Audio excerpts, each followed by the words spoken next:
Hey guys, Ultra Maximus back with another Transformers review. This time we're going to take a look at another Classics figure.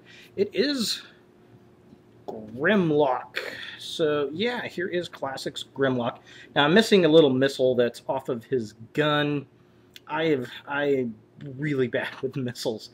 There are probably dozens of little translucent plastic missiles in the bottom of boxes I have from Transformers because they pop off when I go to move or whatever, and I just never put them back on. So, yeah, do you guys have that? Are you missing tons of the little missiles?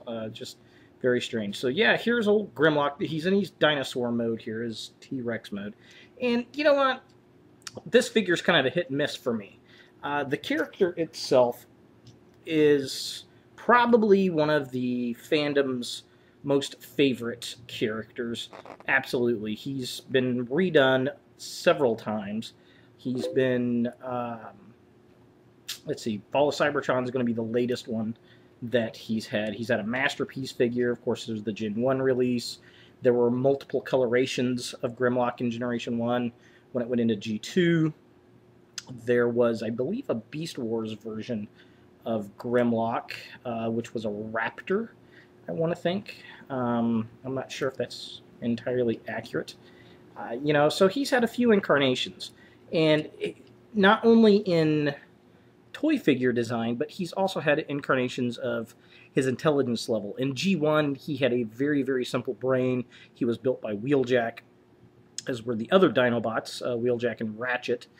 In Fall of Cybertron, he's actually relatively intelligent, and a lot of the comics, he's relatively intelligent, and he's very aggressive leader. He's kind of a rival to Optimus in some of the comics, and it's just that his speech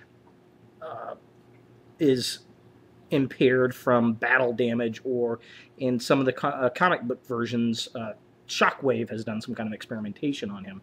I personally like the kind of dumb Grimlock that's, you know, very aggressive, very primal. That's what I like. That's the Grimlock that I particularly like. He doesn't have to be Perceptor to be a good leader and to be an aggressive and successful leader. So, yeah. But yeah, here he is. This is the dinosaur mode. We'll take a look at this first. This is beast mode. And you know what? This is like I said, this is a mixed bag of nuts for me. There are things I really like about this and things I just don't like. It does have some nice G1 throwbacks to it, like with the gold up here and the gray and the gold feet and all that kind of good stuff. But, you know, the red eyes. Now, I will say that he does have some nice light piping for the dinosaur there. And it's even got some orange. That kind of gives you like almost a little fire breath thing going on down there. I really love the black wash over the midsection there. I wish they would have translated that across the entire figure. But the detail itself is actually really, really well done throughout the figure. He's got some weird tube piping thing going on there. I don't know what that's all about. You know, he's even got the spine and all that kind of stuff. And I do like how the tail is articulated. That is very cool. And it's not loosey-goosey. So that was very nice. And of course, it's got the gold bits in there. I thought that was very well done. He's got his Reveal the Shield logo up here, which I wish was on the head or somewhere. It should, but it's right there. The face, the head sculpt, I mean, it's a decent head sculpt, but the problem is it doesn't look T-Rexy to me. This looks like a dog. It just looks very strange. And the arms are very, very long for a T-Rex. They just seem more raptor-like to me. I mean, they're okay and they're well detailed. They just seem more raptor-like.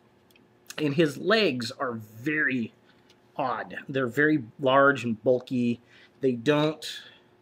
I mean, he's not very articulated as far as what he can pose. His feet are not articulated at all, hardly, and they're very long. He's got these clown shoe type feet. So, I mean, it's an okay sculpt. Is this the best sculpt for Grimlock in beast form? Absolutely not. I'm just, yeah. No, this is not the best one. It's not the worst one, but it is definitely not the best. I'd like to see a redux of this guy in the Generations line. Well, I guess we're getting him in Fall of Cybertron, aren't we? But yeah, so not too bad, but not the greatest. At least he doesn't have a lot of robot kibble. Now, the thing that gets me is it's kind of discombobulated as far as the front and back sections go.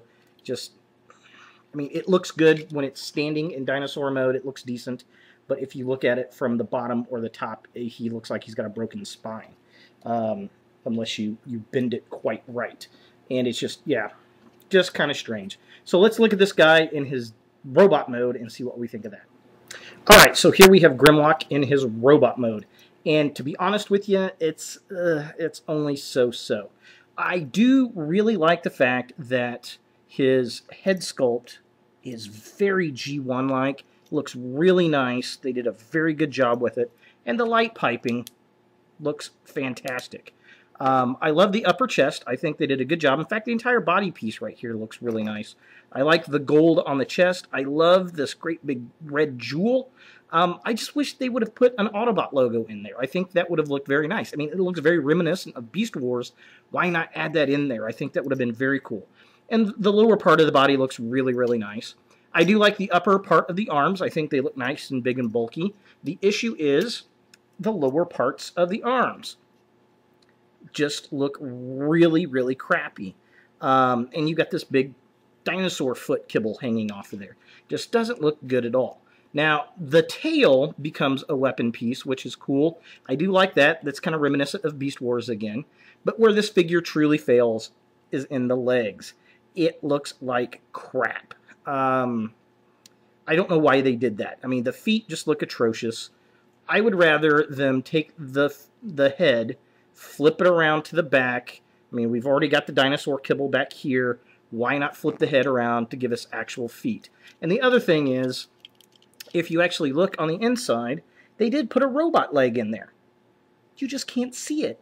And they didn't do anything with the inside of the Tyrannosaur skull to make it look more robot-like. And it just looks really, really bad. I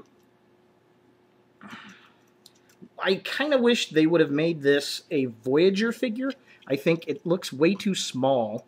Being a deluxe figure, looks way too small and unopposing, as Grimlock should be very opposing. The problem is it's such a bad sculpt on half of the figure that it wouldn't be worth the price of a Voyager figure, I don't think.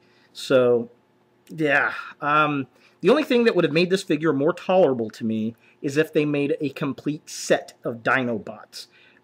If I could have gotten the other 4 Dinobots, and if they all looked at least halfway as good as this, which is about halfway decent, if they all were as well put together as this, I would have been okay with that set, because we haven't had a complete set of Dinobots.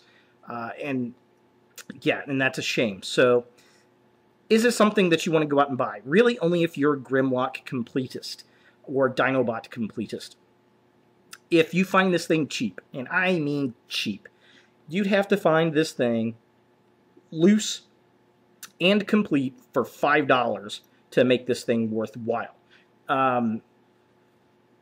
If you pay more than $10 for this, you're paying too much. Because I think I paid around $10 when it was new, and even today, in 2012, that's still pushing my money. So, this is a hit or a miss figure for me.